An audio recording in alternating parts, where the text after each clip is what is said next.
Nocturno, un espacio donde les ofrecemos importante información, entrevistas y opinión, bajo la conducción de Leonidas Castro. Bienvenidos.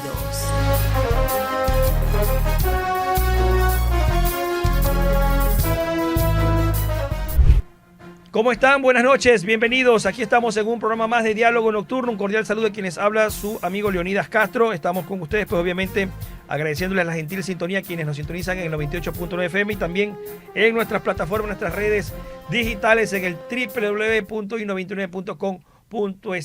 Un cordial saludo a quienes nos están sintonizando y por supuesto pues para hablar de algunos temas. Nuestra semana ha sido una semana también va a ser importante porque se están analizando temas como las leyes enviadas con el carácter económico urgente por parte del Ejecutivo a la Asamblea Nacional y justamente hay mucho trabajo que hacer allí, que revisar justamente estos cuerpos legales. Uno de ellos incluso que había tenido observaciones por parte de la Corte Constitucional, pues el secretario jurídico de la Presidencia, el doctor Enrique Herrería, pues hablaba de que se enviaba justamente este cuerpo legal con las observaciones, justamente para que se regularice lo que tiene que ver una de las propuestas de reforma a la ley orgánica que tiene que ver con la inversión en los sectores minero principalmente y también en lo que tiene que ver con el código del COTAC. Las reformas que se están planteando a nivel de ejecutivo pues están ya en la asamblea y de lo que se ya ha podido definir pues va a ser la comisión de régimen de desarrollo económico de la asamblea, la comisión que va a hacerse cargo justamente de estos dos proyectos que ya fueron calificados por el CAL, del Consejo de Administración Legislativa. Y para ello pues justamente vamos a conversar sobre este tema con Isaac Solano Calle. Él es asambleísta por ADN, asambleísta que justamente quiero agradecerle por estar con nosotros. Isaac, buenas noches, bienvenido, soy Leonidas Castro, gracias por estar aquí en I99.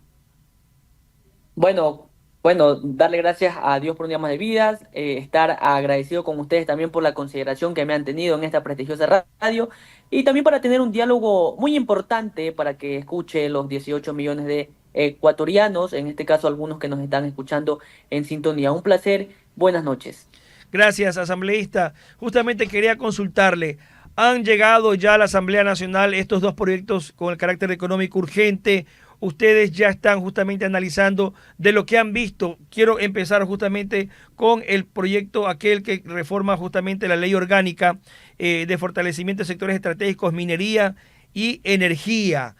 Ese es un tema fundamental, tan importante. Se habla de que el Ecuador es un país que tiene tantos recursos, tantos minerales, y sin embargo no podemos hacer uso de ellas porque nos falta la legislación, nos falta justamente esas garantías, esos derechos que tienen que ser también analizados, revisados, para que haya esa seguridad jurídica para los inversionistas. ¿Cuál va a ser el trámite que van a tener? Ustedes ya están en conocimiento de la ley, ya han revisado algo. ¿Qué es lo que les llama la atención de este cuerpo legal? Por supuesto, este proyecto de ley busca reactivar, fortalecer y darle continuidad a dos sectores clave que tiene nuestro país, que es el sector minero y el sector energético. ¿Por qué nace este proyecto de ley? Debido a las problemáticas que actualmente estás teniendo estos sectores, que el gobierno también está luchando contra la minería ilegal, pero que también existen problemáticas que limitan la inversión y también se está viendo el avance de la minería que no está autorizada. Es por eso que el gobierno nacional manda este proyecto económico urgente para solventar estos problemas, para solventar las necesidades de los ecuatorianos que también se ven en muchos casos en las fronteras. Este proyecto de ley tiene muchos factores importantes. Uno de ellos es corregir la inseguridad jurídica. ¿Qué quiero decir con esto aquí? Que actualmente hay reglas confusas que el inversionista cuando quiere invertir no entiende lo que son las reglas que hay en estos sectores y ¿qué hacen? Que estas reglas ahuyentan al inversionista y se pierde esa inversión que es importante para los sectores que son la minería y el sector energético. Con esta ley se emplean reglas claras y unificadas. Y otro de los factores importantes es que este proyecto promueve la inversión privada, en este caso el sector privado que tiene nuestro país, para ayudar a establecer ya sea proyectos de energía renovables que el mismo Estado a veces se le complica fomentar con el presupuesto general del Estado. Asambleísta, Sí, justamente, Cuénteme. sí, perdón que lo interrumpa, y en ese tema justamente que tiene que ver con el sector eléctrico, ya se va a poder permitir de que la empresa privada pueda justamente también proveer, vender energía justamente al Estado para tratar de suplir cuando hay estas épocas de estiaje, que fue lo último que se quiso hacer y que la Corte Constitucional no permitió. Es decir, ya con este proyecto podríamos dar por hecho de que se cumplen los cánones regulares para que haya justamente la inversión privada que puedan también solventar al Estado en el tema energético. Lo que habla este proyecto de ley es que el sector privado ayuda a desarrollar proyectos energéticos. ¿Por qué? El artículo 316 de la Constitución dice que el Estado es el ente rector que regula, vigila y controla los sectores estratégicos, en este caso como es el sector energético. Yo sé que el día de mañana puede salir un asambleísta de la oposición a decir y a confundir al pueblo que se está privatizando estos sectores que son del pueblo. No, no, no, no. Aquí lo que se busca es ayuda privada, porque siendo sinceros y siendo conscientes y viendo la realidad, todos tenemos que tener en cuenta que tenemos un país en crisis debido a los gobiernos anteriores, que sin embargo el gobierno del presidente Daniel Noboa sigue dando la cara con inversión, con diálogo internacional y con también con ayuda bilateral de otros países. Eso es lo que quiero que quede en claro, no se va a privatizar nada, lo que se está haciendo es recibiendo ayuda también del sector privado porque tenemos otros sectores también que solventar con el presupuesto general del Estado. Y eso va a permitirnos, por ejemplo, también continuar con el tema de que a nivel país, a nivel de Ecuador, haya esa posibilidad de que los empresarios ecuatorianos, no necesariamente Colombia, como actualmente los ha estado vendiendo, pero bueno, tenemos el impasse, el tema comercial por ahora, pero los empresarios ecuatorianos podrán justamente generar energía y venderla al Estado y con ello pues canalizar este propósito que es de tener un servicio público de interés justamente totalmente eficiente y fluyendo como es la generación de energía eléctrica. Bueno, yo creo que esos trabajos en marcha todo bien, yo creo que se van a dar más adelante, igual con gusto voy a contarles cómo va el proceso de este proyecto de ley, porque hay que recordar que recién entra a la Asamblea Nacional y tiene que irse a la comisión, en este caso que es la de Desarrollo Económico, y ahí los asambleístas de distintas bancadas van a también aportar con sus puntos de vista y este proyecto también puede salir mejorado para un primer debate en el Pleno de la Asamblea Nacional. Y en el cuanto al tema por ejemplo, de cumplir con las normas jurídicas que estaba pidiendo la Corte Constitucional, entendemos que al ser ya viene, como quien dice, revisado, elaborado por alguien que fue un magistrado de la Corte Constitucional, como el doctor Enrique Herrería, es decir, no habría por qué ponerle trabas al momento que quieran ya publicar esta ley. Entendemos que va a ser aprobada, tendría por lo menos el apoyo mayoritario de la legislatura, porque son proyectos que van en beneficio de lo que es decir, la parte jurídica podría fluir más allá de los cuestionamientos que ya hubo en ocasiones anteriores de la Corte Constitucional. Por supuesto, muchas veces la Corte Constitucional lo hemos visto que da de baja los proyectos de ley por inconstitucionalidad y por falta de unidad de materia. El proyecto de ley que presenta el doctor Herrería cumple con los tres ejes principales, que es la temática, que se refiere a que el proyecto de ley está basado en un mismo tema, a la teleológica, que se basa en perseguir un solo objetivo, en este caso está apuntando a reactivar sectores estratégicos, garantizar energía y producción y aumentar los ingresos del Estado, y la sistemática, que todo está sincronizado. Aquí no se está saliendo del lugar, todo se está rigiendo por los tres ejes fundamentales para que la Corte Constitucional, una vez aprobado el proyecto de ley, le dé paso y se ejecute en el país y también para evitar apagones. ¿Sabía usted que en el 2023-2024 el pueblo ecuatoriano sufrió apagones? En el 2023, una pérdida económica de 199 millones de dólares por estos apagones. Y en el 2024, que fue una época caótica en el cual también se perdió gran cantidad de empleo, el Estado ecuatoriano en ese año ha perdido 3.200 millones de dólares, dando un total de 3.399 millones de dólares. Con este proyecto de ley y con la ayuda de las empresas privadas, esperamos evitar cortes eléctricos, porque no se puede depender solo de la energía hidroeléctrica, sino también optar por otras energías, como energía eólica, energía solar, que otros países la tienen. Recordemos que en el año 2024 no fue culpa del Estado de los apagones porque fue un problema ambiental que se presentó en varios países a nivel de Latinoamérica, como por ejemplo en Argentina, en Paraguay y en otros países más del continente sudamericano. Quiero revisar ahora, asambleísta Isaac Solano, justamente lo que tiene que ver con el otro proyecto de ley, que tiene que ver con los gobiernos autónomos descentralizados, las reformas que se plantean al Código Orgánico de Organización Territorial, al COTAP, pues, y las reglas fiscales, pues, racionalidad del gasto, que buscan, pues, preservar la disponibilidad presupuestaria para la inversión. Ese es uno de los grandes temas de las discusiones, porque se ha criticado mucho que los municipios, los gobiernos locales, provinciales, se dedican a hacer a fiestas, a cosas que no significa inversión y obra pública. Y con esto se va a poner un límite. Entendemos que habría la obligación al menos del 70% de invertir en obras y servicios en los gobiernos locales. ¿Cuál es más o menos el panorama del análisis de este proyecto de ley? Por supuesto, y este proyecto de ley que también manda el gobierno es importantísimo. ¿Por qué? Debido a la realidad que vive el ciudadano, vemos que en las ciudades, en las más grandes que tiene nuestro país, que es Guayaquil, Quito, se han visto que el Estado les asigna presupuestos a los municipios, pero no se ven en obras. Es decir, se gasta el 70% en lo que es gasto corriente y el 30% en obras.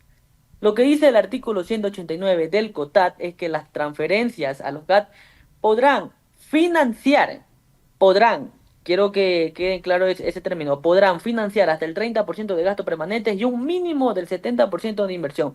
Lo que hace el proyecto de ley es hacerlo obligatorio.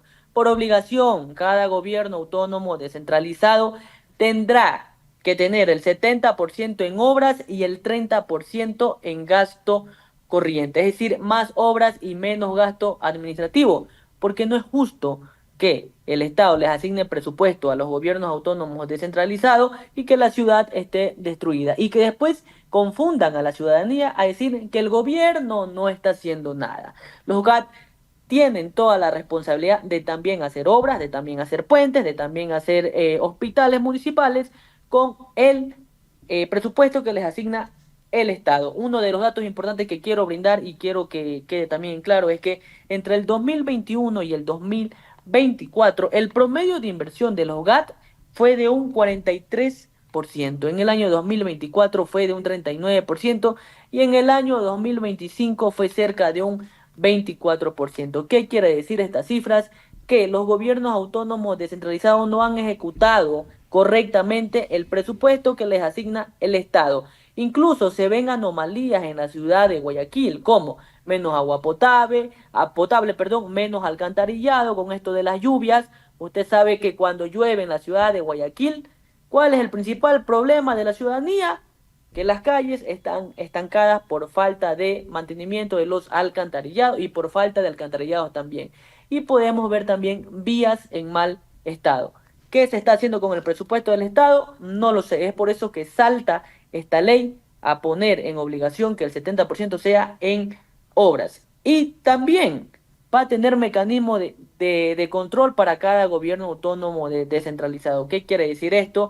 Que cada gobierno autónomo descentralizado tendrá que presentar un informe anual y un anexo, como se llame, planificado en qué va a invertir ese presupuesto que le asigna el Estado, es decir, qué obras va a hacer y se le dará seguimiento en las obras que se tenga planificado. Es decir, si está planificado hacer 5 centros de salud, pero en la realidad hay más gasto corriente, ya se levanta una alerta, la cual para el siguiente presupuesto general del Estado que se apruebe por la Asamblea Nacional, ese gobierno autónomo descentralizado tendrá una baja asignación. Esto pasará en la etapa de la ejecución y finalmente aquí también se va a garantizar la transparencia y la participación ciudadana.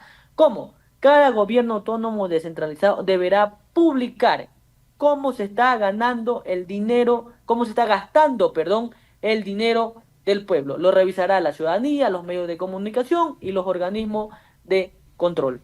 Asambleísta, usted señalaba en Guayaquil justamente que hay menos inversión en proyectos que son vitales de servicios básicos para la ciudadanía. Esa reforma legal que se está planteando al COTAC implicaría también, por ejemplo, de señalar responsabilidades civiles por no cumplir los presupuestos. ¿A dónde apunta también? ¿Habrá algún tipo de sanción para los alcaldes o las prefecturas o los gobiernos locales que no cumplan con lo que señala la norma del COTAC?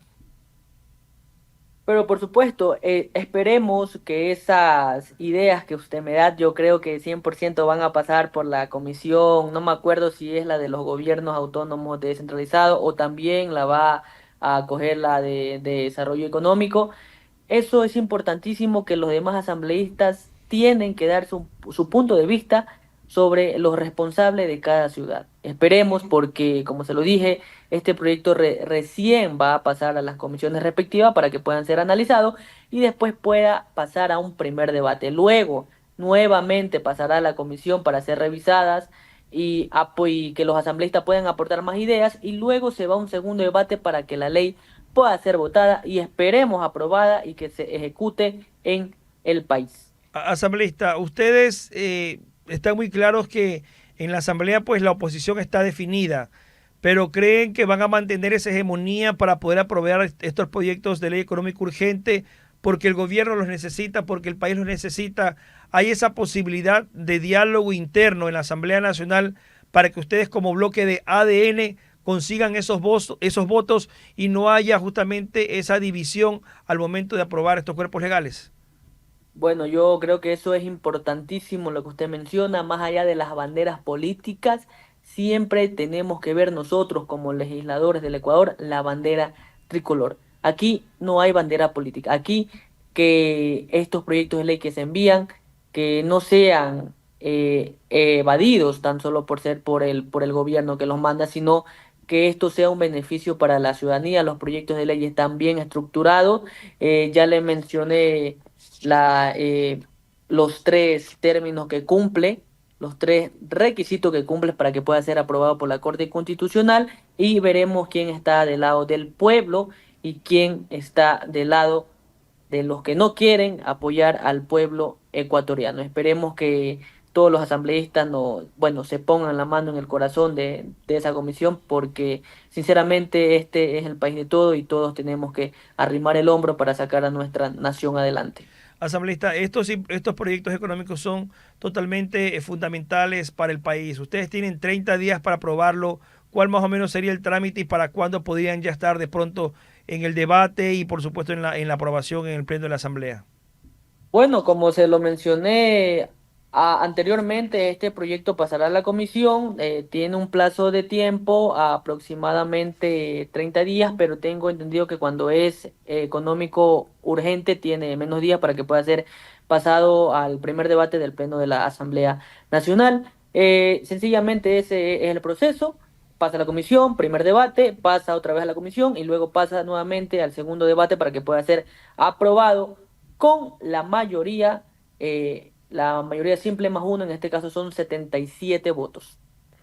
Asambleísta, en cuanto al trabajo que tienen que hacer ustedes, ¿qué otros temas, qué otros proyectos van a impulsar también como legislatura? Porque tienen ustedes la iniciativa también de plantear proyectos de ley. ¿A dónde apunta el bloque de ADN a sabiendas de que hay una oposición férrea, fuerte y que necesita unirse el Ecuador? Porque ya dejar atrás esas disputas estériles no ayudan y el Ecuador, el país se desangra, necesita justamente atención de leyes, de autoridades, de justamente de quienes hacen la vida pública y quienes están ahí para responder el mandato popular. Ustedes como asambleístas están conscientes, Isaac, que el Ecuador demanda leyes y acciones puntuales para cambiar el rumbo del Ecuador. Claro que sí. Nosotros como bancada de ADN, nuestra ideología en sí es garantizar la transparencia y actuar correctamente y sí, de una vez por todas, nosotros como Asamblea Nacional tenemos la obligación de seguir elaborando proyectos de ley que beneficien al ecuatoriano tanto en seguridad como en otros sectores. Seguiremos impulsando proyectos que beneficien al Ecuador, sí, solo que hay que tener un poco de paciencia para que estos proyectos de ley vayan de una manera sincronizada, aprobándose y ejecutándose, pero tenemos en la mira que sí, efectivamente, todos somos ecuatorianos y todos tenemos que poner el hombro para seguir adelante, para sacar adelante a nuestro país. Isaac, usted es un asambleísta bastante joven de Guayas, ¿no? Y es importante destacar de que ustedes están en la mira de la opinión pública porque ha habido muchas críticas a la juventud. ¿Qué le dice a quienes critican justamente a los jóvenes legisladores como usted que están allí y que buscan hacer país? Porque hay muchos que hablan, opinan desde afuera, pero al momento que le dicen, bueno, ven a la política, ven, aporta, no lo quieren hacer y prefieren ver, como dicen, los toros desde lejos. Ustedes son jóvenes y se han justamente embarcado en esta lucha justamente para darle un nuevo rumbo al Ecuador. ¿Qué les dice a sus detractores, Isaac?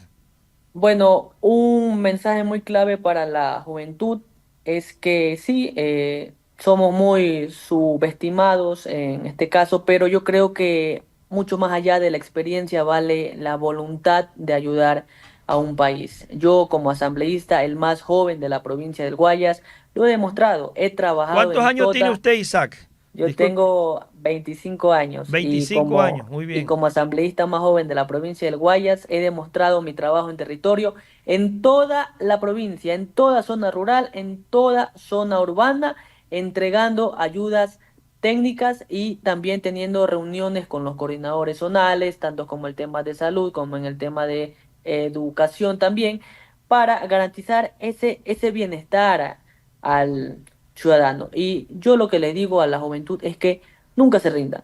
Tenemos un camino muy difícil, sí, vamos a pasar por muchas barreras, vamos a pasar por muchas críticas, pero hay que recordar y hay que hacer una comparación de que asambleístas como digamos, ya más experimentados, más antiguos, veamos qué han hecho por el país. No han hecho nada y es la gran mayoría. Entonces, nosotros como bancada de ADN, que hemos cambiado el enfoque total en esta Asamblea Nacional, es para darle oportunidad a la juventud para que entiendan los 18 millones de ecuatorianos que nosotros también tenemos ese rol para liderar un país, como por ejemplo tenemos al presidente Daniel Noboa, que ha cogido un país totalmente destruido, pero que sin embargo siga adelante y nosotros vamos a respaldar las buenas acciones del mandatario del país. Y justamente ya para llegando a la parte final, asambleísta, el trabajo que hacen ustedes tiene que verse reflejado también en acciones puntuales para la ciudadanía, es decir, que cumplan esas normas que ustedes están legislando, que cumplan su objetivo, porque la ley no solamente es para hacerla, sino también para cumplirla. Y ahí está el reto de que hay muchas leyes, dicen algunos que no necesitamos más leyes, simplemente es de que la sociedad las cumpla y a veces ahí está el reto. Esas leyes deben venir también enmarcadas en lo que es la rigidez del cumplimiento y caso contrario, pues sanciones por irrespetarlas. Claro, pero aquí voy con algo muy importante. Sí, pero hay a veces que los proyectos de ley que mandan los demás asambleístas, algunos no son importantes. Entonces, yo creo que aquí hay que hacer conciencia a todos los legisladores de que tenemos que emplear proyectos de ley urgentes y necesarios para la ciudadanía, perdón, no proyectos de papel. Es por eso que la Asamblea Nacional a veces se colapsa por una gran cantidad de proyectos y en los cuales te pongo por ejemplo unos 100 proyectos que se envían, solo tres son importantes para el país y el resto es proyectos que sinceramente se puede hacer desde el Ejecutivo. Entonces, ahí se arma ese tráfico de proyectos de ley, pero eso pasaba antes, ahora nosotros tenemos la realidad clara y por eso los proyectos de ley que se están enviando son directamente para solventar esa necesidad, para cerrar ese vacío legal que tienen también algunas instituciones públicas. Finalmente, Isaac, se espera entonces ustedes completar esos 77 votos para aprobar estas dos leyes económicas urgentes enviadas por el Ejecutivo que tanto les necesita el país y que por supuesto se espera también el mismo apoyo de otros legisladores del sector de los independientes también y por supuesto de algunos de sus aliados. Por supuesto que sí, esperemos que el día cuando este proyecto de ley pase para el segundo debate, que por favor que todos los legisladores lean el proyecto de ley y que se pongan la mano en el corazón y cada voto cuenta. Esto no es solo para darle fanatismo a nadie, sino que es para ya de una vez por todas también solventar la necesidad de estos dos sectores claves que tiene el país. Muy bien, quiero agradecerle al asambleísta Isaac Solano Calle por haber estado con nosotros, asambleísta de ADN. Gracias por haber participado aquí en este diálogo nocturno en INO 29. Que tenga usted una buena noche. Muchas gracias, buenas noches, pase bien. Gracias, llegamos a la parte final del programa Diálogo Nocturno. Hasta una próxima oportunidad.